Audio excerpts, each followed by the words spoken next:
What's up, everybody? Welcome to Wellness Week Live. Look at my guest. He was sitting behind me. He's such a son of a gun, this guy, Mr. Rocky. Oh, you got your dog too. All right. Well, it's not the dog show, but what's up, Rocky? They're our side guests. They're always run around. Yeah, for sure, dude. So what's up, Magnus? Welcome, everybody. Wellness Week Live. I am DJ Anthony, your co-host. This is Magnus, our resident PhD.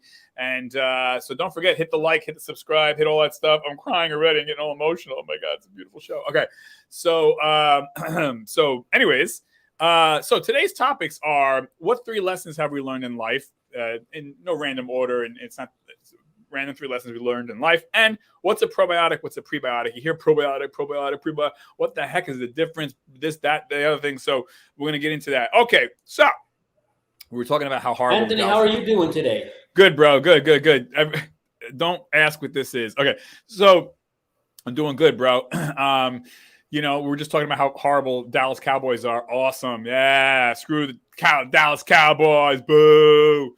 By the way, who do you like, Magnus? I'm a Giants fan, but who do you like? So it's kind of funny. I'm more kind of a players fan. Oh, okay. Once free agency and everything kind of hit the NFL, I'm more kind of like, well, I like this player and like what they represent on and off the field. So I'm kind of following more players than teams. So okay. I root for, which it might sound super weird, but remember, I'm not like, I didn't grow up in the States or anything like that. I was involved in football. I mean, I used to be like more like liking the 49ers growing up, but to be honest, like I don't really care that much anymore. It's more certain teams that I dislike, and it's more kind of the way they've been treating their players and how they kind of messes things up for people. For instance, like I'm a huge Barry Sanders fan, and how Detroit Lion kind of cut his career short and short-ended him. And same thing when they have probably one of the best receivers in the history too, with Megatron, and how he never got a real shot on making it, like actually winning a championship. That kind of hurts a little bit for me, seeing as a former player, when certain players don't get a shot at being successful. A lot of it's politics too, Yeah. And so that's what stinks, because are we really seeing the best of the best out there? Sometimes we are, sometimes we're not. It depends, I guess, on a lot of different things. But yeah. So to that point, talking about sports and learning lessons in life. So the 3 lessons that you've learned in life, I'll let you go first. What is one lesson that you have learned in life? And it could be formally from somebody or just something you observed or experienced. But go ahead. That we're never a finished product. And this is something that goes hand in hand with training, going to the gym, nutrition, things like that, that you have to kind of fall in love with the journey more than the goals, and constantly trying to evolve and develop and improve as a human being or whatnot. I mean, it's being kind, open-minded, things like that. I really think that, like, having the curiosity, unfortunately, this becomes a lot of things at the same time, but being curious and trying to learn more and have an open mind, I think that is like important for everybody. That's the scientist in you. Yes, definitely. Yeah. It's funny. I, one of the reasons why I started the show Wellness Week is because, like you, I find that the human body we know more about outer space than we know about our own bodies. And I'm talking about professional scientific community. I mean, our bodies are a wonder. I mean, they are a universe of themselves. I mean, there's so much we don't know, as fancy schmancy and all the pills and the drugs and this and that. There's just so this, but in that is like a wonderment. It's like wow, this is amazing. Like, I didn't know, doctors are always scientists, or you guys are always finding out this and this and this and this. And even myself just reading about stuff that you might know, but I'm like, whoa, dude, I didn't know like what a probiotic was. We're going to talk about that. But yeah. So anyways. No. It's super interesting that you bring that up. And also another thing, and this is a little bit of the coach and teacher in me and trying to share the knowledge that I have, it's another thing. It's like we're not, and I think that this is so important, that like having an understanding that we're not alone on this journey, that like the more we engage and get like people involved and can help one another, the better we will be as a whole, not just on an individual level, but as a whole society, as a species, or whatever you want to call it, you know? Yeah. Yeah, for sure. So yeah, and so to that point, the thing that I've learned in life, one of the lessons is I cannot change other people's minds. So even though, like, for instance, we're talking about the show and helping people and helping ourselves, but ultimately, you know, we all have to, you could, you know, the old adage, you can bring a horse to the water, but you can't make the horse drink, you know? So I've learned the hard way, because my own personal life, you get into discussions or arguments, and you know what I've learned now? It's like, you know what? You're going to say your piece. I'm going to say my piece. And if we agree, cool. If we disagree, cool. And that's it. I'm just moving on with it. I'm not, Yeah. I used to always try to let others try to see my side or convince them, or, you know, I just, whatever. And don't try to push it on me. You say your piece, cool. I heard you. And that's it. Like, you know. Yeah. I mean, again, there's many way of doing the same thing. It's also like, I think that is also important. Another way of looking at it too is that you should only compare yourself to yourself, because once we're starting to compare ourselves to everybody else, we just feel like ultimate failures. There's always going to be someone more successful than you, Right. or Yeah. be better at something. You know, it's just, that's just the way it is. Like even people that are best in the world, like athletes or scientists and things like that, sooner or later their star will kind of drop a bit and someone else will come and take that position. And I think that is so important. Like you can't compare yourself. Everybody's an individual, and this has a lot to do. I'm telling people a lot when it comes to like health and fat loss and things like that. If you start comparing yourself to social media and anything like that, Forget it. you're doomed. You're going to fail faster than I can say potato chip, you Yeah. know? And I think that is so important, that like you need to be on your journey. You can listen and take advice from other people, but at the end of the day, it's your journey. Yeah, for sure. Now, what's the second lesson that you've learned? Oh, that would say, I would say timing. You know, like certain things in life are not meant to be until we acquired an amount of knowledge or life experience and So things like timing that. is Because, everything. Timing is yeah, everything. because we, like, again, we see so much today. Like we have these the entrepreneurs, you know, like you need to be an entrepreneur, you need to like make millions of dollars and things like that, and you have kids sitting on their Lamborghinis and things like that. First of all, a lot of those are staged. Oh, yeah.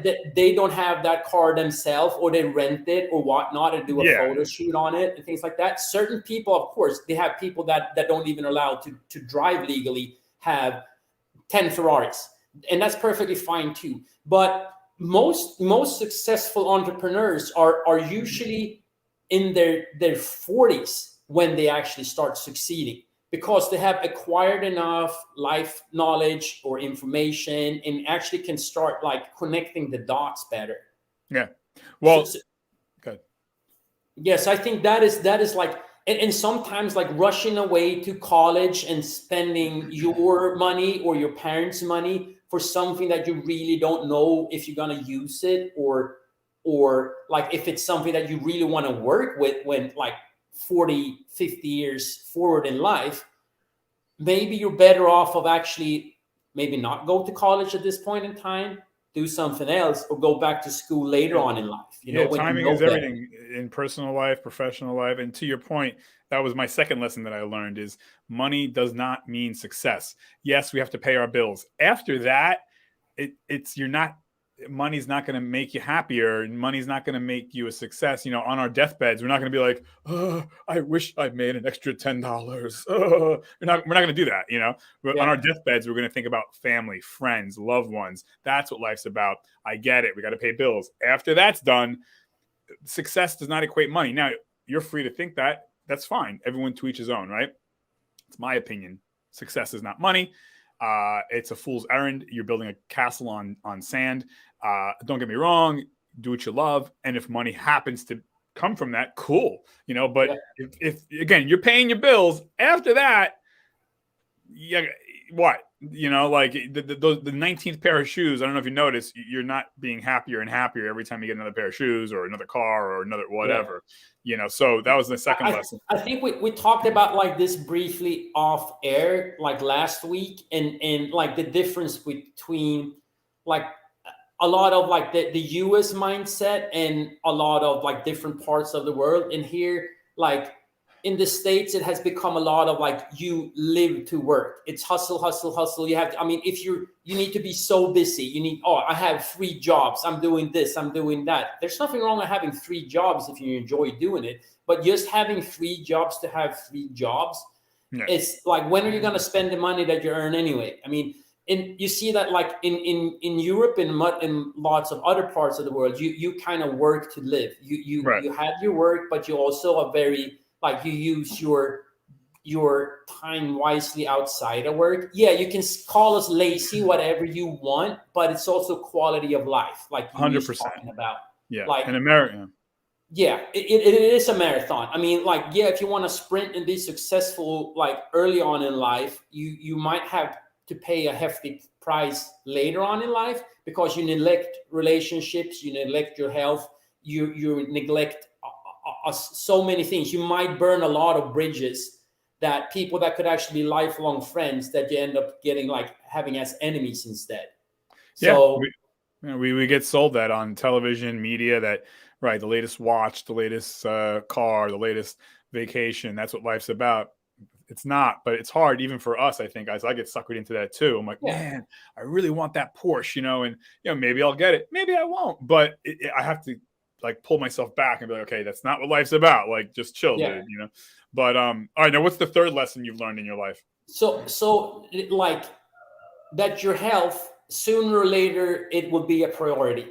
The earlier you kind of like make it a priority, the less of an issue is going to be later on in life, and usually the less you have to kind of pay a price. Like you're actually, again, we're talking about getting more out of life, that you actually can enjoy. It's okay, Archie. By the way, my dog is barking too. I don't know what's going on over here. The neighbors outside. My dog is losing his crap right now. Yeah, but it comes down to this. It's like having an understanding that health is such an important part of who you are. And like, again, you talked about it. Yeah, you can have millions of dollars, but sometimes not even the money can buy you out of poor health. Look at Steve Jobs, Apple, pancreatic cancer. He had all the money on earth, couldn't get himself out of that jam, and we can talk about what he should have did and didn't do. But to your point, if you don't have your health, and also I would say family and friends, they're kind of together. You could be healthy, but if you don't have anybody in your life, that's pretty bad too. But I'm saying relationships is basically a part of your health too. Yeah. We always bring that up, that it's better off like going, like having like a ton of people come visit you at whatever, like if you end up in the hospital or whatnot, that at least you have people coming there and they want to be around you. They feel like you're a good person and all that.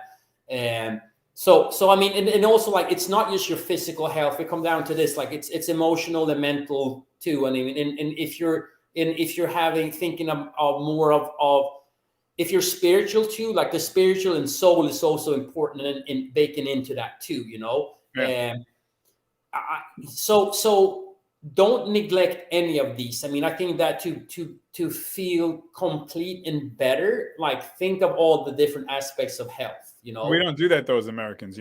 We only think about our health, and the doctor says you have 3 months to live, because we always talk about this on the show. It's the fried chicken, the French fries, the hamburgers, the hot dogs, the cake, the cookies, the pasta, the bread, the sitting and sitting and sitting and sitting, and popping pills, and but that's a Band-Aid. And then when the doctor's like, look, you're gonna need quadruple bypass, then we care about our health.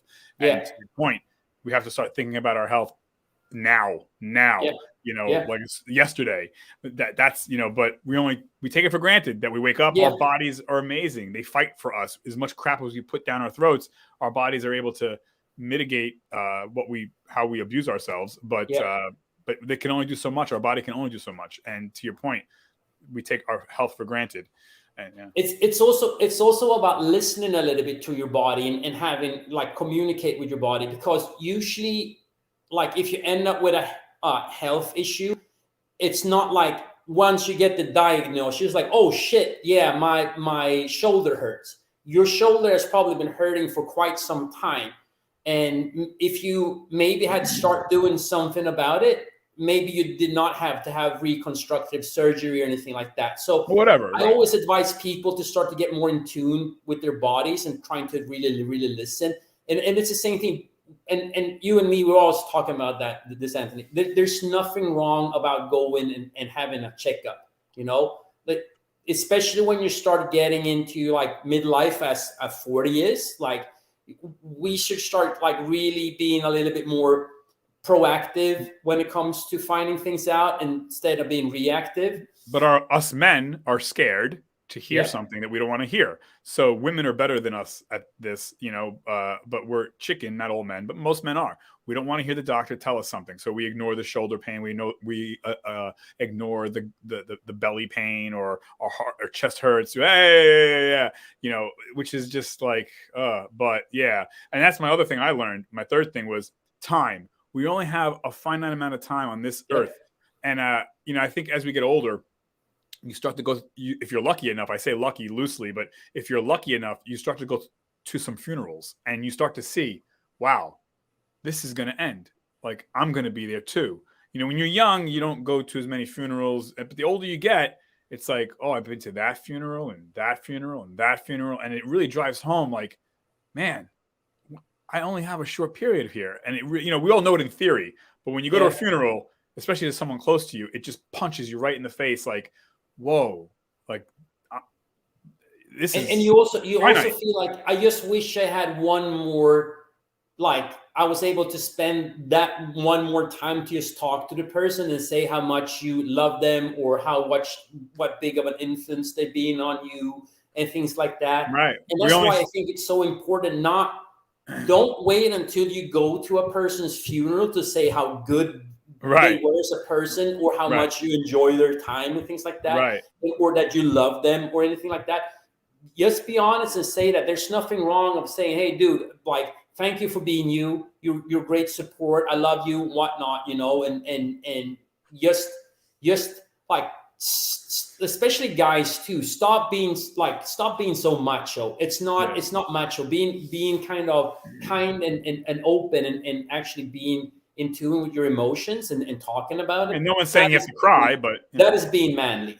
100%. Yeah. And so that's what I realized, that, you know, we only have a short period of time. And now that I'm 48, today I asked Alexa, I go, Alexa, how long does the average American male live to? And she's like, the average American male lives to 76. I'm like, oh, damn, I got another like 30 years. Is that the math?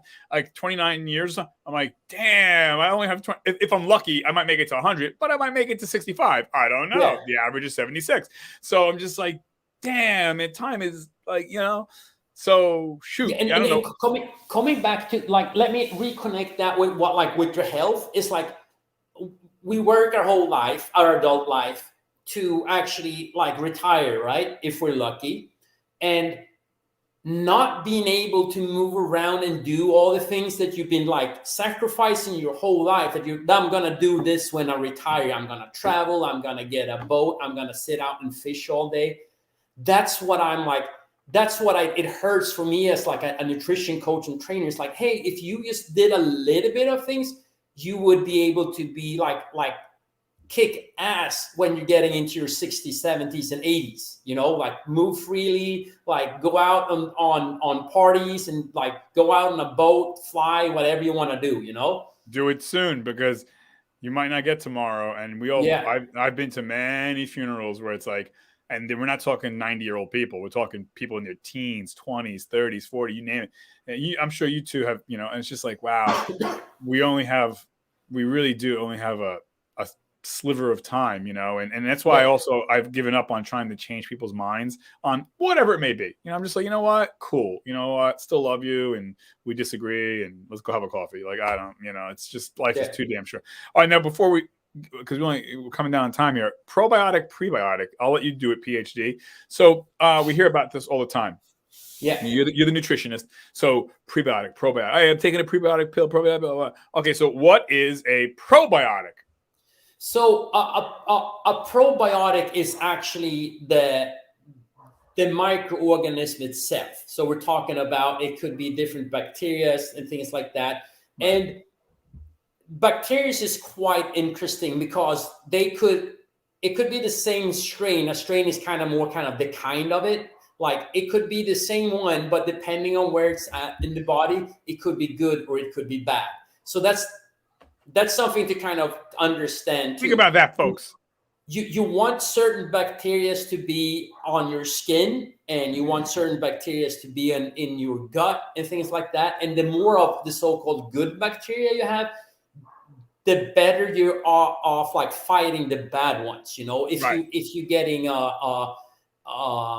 something like a bad bug or something like that, the more good bugs and the diversity we have, the better off the body is going to be able to fight off. Right. And at the end of the day, I mean, we have more cells in our bodies that are bacteria than our own cells, because our cells are way bigger than a bacteria cells. So right. Yeah. So actually, like, keeping the variety and keeping a lot of like different good amount of them is important. Right. And you're drinking yogurt or kimchi or, you know, what's prebiotic. But my point is, like, yeah, think about it. Yogurt is, you're drinking bugs. The bugs are there to help you. Bacteria, good bacteria. And your dog is losing his mind. Oh, doggy, what's the matter? He wants a treat, probably. Yeah, no, so I'm sorry, my dogs are barking a bit. I don't care. That's fine. No, come on, man. Dogs help diversify bacteria. Yeah. So this is important. Like having a variety of foods and eating a variety of foods, because that will help us with both probiotic and prebiotics. So probiotics you get from a lot of like fermented food and pickles, kimchi. Yeah, certain types of cheese and so on, and you have like, you're talking about the fermented food, could be fermented fish, could be fermented vegetables, actually certain things like ginger beer, things like that will actually kombucha. Help kombucha, very good thing to drink, even if certain people hate it. So what it comes down to, like, so when we get all these good bacteria and trying to keep them, and here's the problem with our diet: a lot of the things that we eat are actually killing off the variety. Hello, right? Bread kills it. Sweet treats. You're right. You know, the sugar that we have in our bread and pasta and rice and cake and cookies and processed food kills the good bacteria in our gut that protects us. Immune system. Everyone's into the immune system nowadays. Well, then get off of the chips and the cake and the cookies and the bread. But, you know, anyways. So, but yeah, that's. Oh, now wait. What's a prebiotic? So a prebiotic is basically the bacteria's food. What are the bacteria's eating? So this will be certain, like, different types of fibers, for instance. That's why it's so important to eat fibers and eat a variety of fibers. So we're talking about a variety of vegetables and fruits. So and whole grains and things like that. So and it's very, very interesting because our body is very adaptable, especially when it comes to bacteria flora in our guts. Depending on what we eat, it changes really, really fast. So that's kind of important, that you want to have somewhat of a diverse diet. You want to eat different things. That's why it's good to eat like vegetables and fruits that are in season. Right. So you're continuously eating different things throughout the year. And the bacteria are basically, they find their niche. So certain bacteria like certain things better. So you can kind of help and manipulate a little bit on the bacteria that you want in there or not. And that's something that I usually work a lot with my clients of finding the things that work for them and trying to keep the diversity when it comes to eating different vegetables and the bacteria that we get in our gut. Yeah. Now, what are your thoughts on, I did take this, but I don't anymore. I'm not against supplements, but I try to get my pre and probiotics from actual food, you know, pickles and yogurt and bananas. I mean, but what are your thoughts on taking a pre or probiotic gummy or pill? So the science is very diverse on this. It's more proof that it doesn't really do that much of a difference to take the supplements.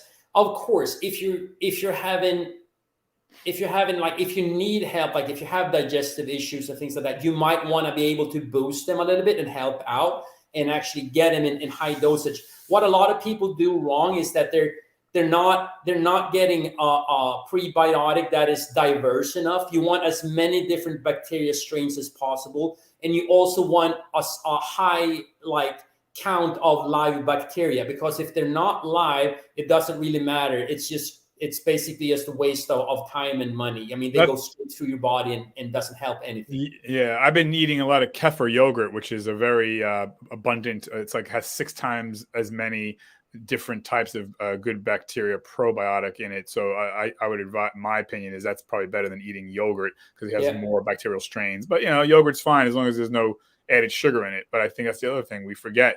There's so much added sugar in some of these yogurts. Yeah. One thing that I want to add why bacteria why vegetables and fruit are important too, because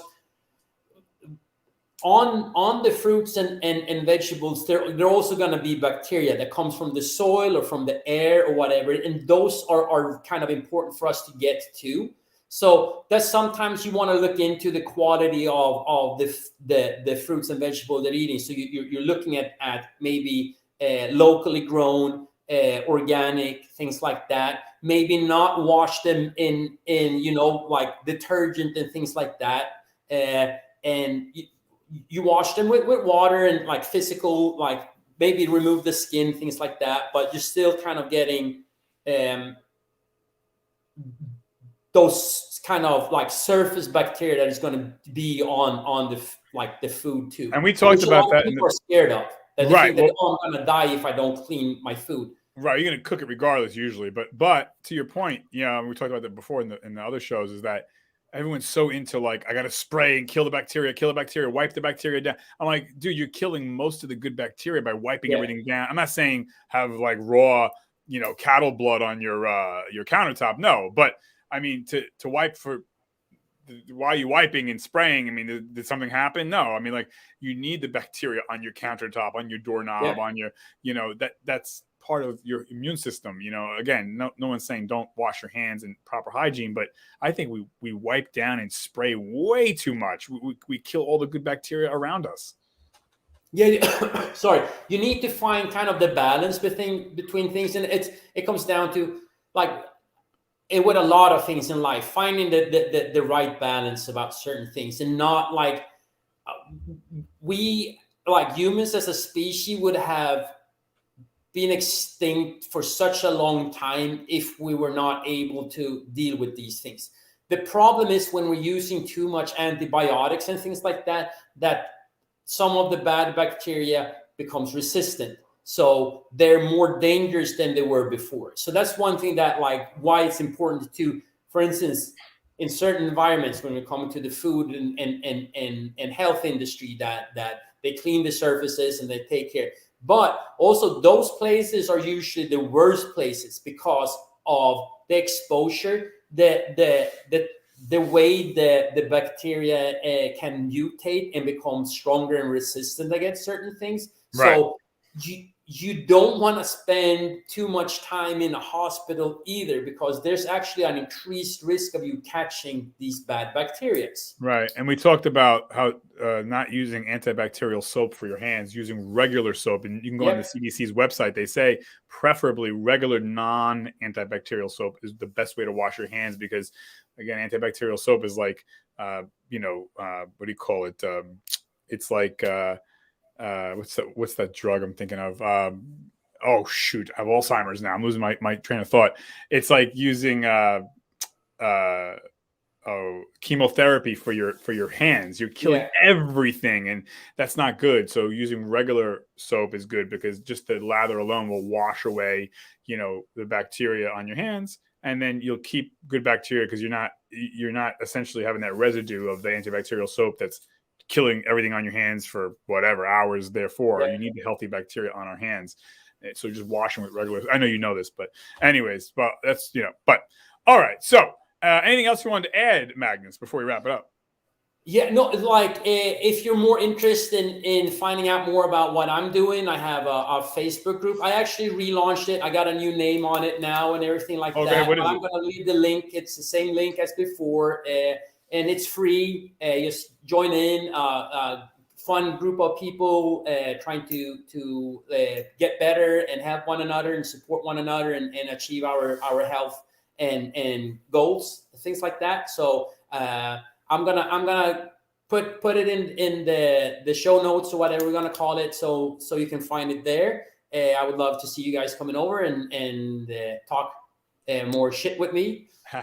Yeah, absolutely, man. No, and I definitely encourage everyone to check out Magnus's information and his site. That's why I got him on here. This guy's an ace. How do you not love this kid? How do you not love this kid? How do you not love him? What But about you, Anthony? Do you have something to plug? no, unless you want to hire a DJ from Jersey. How you doing? But yeah, no, I also coach tennis, which doesn't happen until March, late March. I have a tennis business also, so which I enjoy. I love tennis and competing and stuff. So, but speaking of health, so that'll be down the road, kind of like once the weather warms up. I did some indoor tennis this winter, coaching, which was nice. But yeah, so tennis is in the spring and summer and fall, probably my main source of exercise, which I love. And yeah, so but I'll plug that probably as we get. But yeah, you want to hire a tennis DJ coach? He's a DJ, he's a tennis coach. This guy, I can't get my act straight. You actually get into good tunes while you're playing tennis. It's funny. I used to play tunes when I was coaching for high school, and then I found out like playing music during practice kind of distracts people because they're like, "Dude, you're not playing my, where's my song? Where's my song?" I'm like, "Oh, you know what? There can be no music because everyone's got, I don't like that one. Play this one. Yeah, whatever. It sounds like a good idea."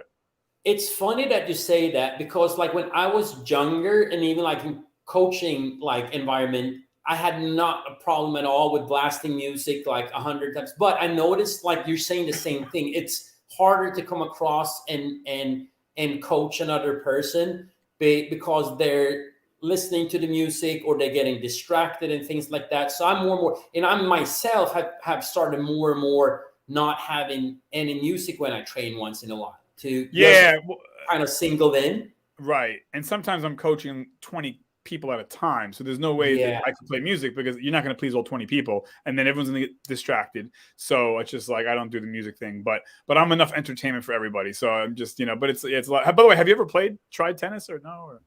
No, that was like a couple of times. I have a couple of friends that are really good at tennis back home. Our boy Jay played tennis in high school. Yeah. No, it's a great sport. The thing that like it's the same thing.